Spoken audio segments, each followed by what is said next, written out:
The girl who sneezes 12,000 times a day.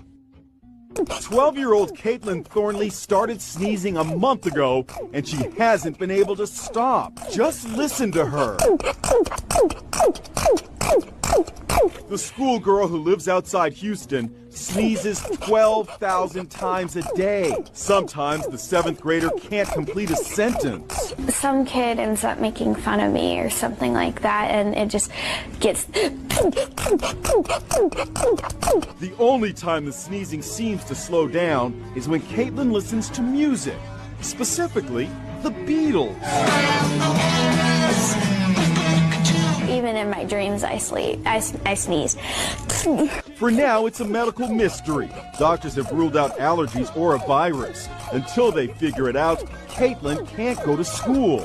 We've seen this phenomenon before. Remember this teenager who couldn't stop sneezing?